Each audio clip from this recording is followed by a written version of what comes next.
Prayer house మరియు centre సంఘముల తరపున ప్రభువైన యేసుక్రీస్తు నామములో మీ అందరికీ శుభములు.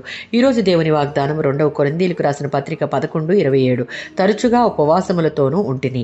2 కొరింథీయులకు రాసిన పత్రిక 11:23-27 వచనాలలో పరిశుద్ధాత్ముడు పౌలు మాటల ద్వారా క్రీస్తుకు ఆయన వాక్యానికి పూర్తిగా అంకితమైపోయిన వారు అనుభవించే యాతనలను బాధలను ఈ వచనాలలో వెల్లడి చేస్తూ ఉన్నాడు.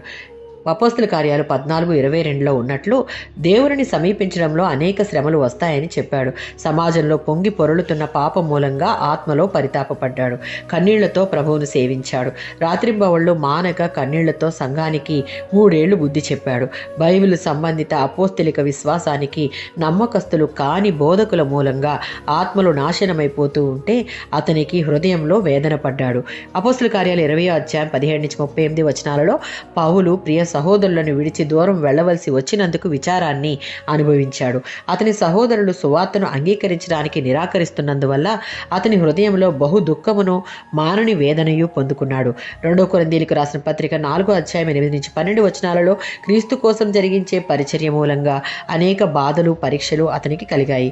సంఘంలోని పాపం గురించి పౌలు దేవుని దగ్గర అంగలార్చాడు. 2 కొరింథీయులకు రాసిన పత్రిక 5:1-4 వచనాలలో ఎదురయ్యే పాపము నుండి ఇహలోక చింతల నుండి స్వేచ్ఛ పొంది క్రీస్తుతో ఉండాలనే భారము కలిగి దేవుని సన్నిధిలో మూలుగులతో భారంతో ప్రార్థించాడు. 2 తిమోతి పత్రిక 3:12 నీతి దైవభక్తి విషయంలో అతనుకున్న తీవ్రమైన ఆసక్తిని బట్టి పౌలు అనేకమైన శ్రమలు పొందాడు. సంఘం నిమిత్తం విశ్వాసుల నిమిత్తం వారు ఆత్మీయంగా ఎక్కడా దేవుని మార్గాన్ని తప్పిపోకుండా నిమిత్తం వారికి బోధించుచు వారి నిమిత్తం ఉపవాసం ఉండి అనేక ప్రయాసలకు వచ్చి పరిచర్యను మాదిరికరంగా నిలబెట్టాడు. ఇప్పటి సేవకులు కూడా అంత భారము కలిగి ముందుకు సాగాలనడానికి ఒక మార్గాన్ని తాను ప్రయాణించి చూపించారు పౌలు గారు. అటువంటి భారము కలిగిన వారంగా మనం అందరము మార్చబడుదుము గాక. ఆమేన్.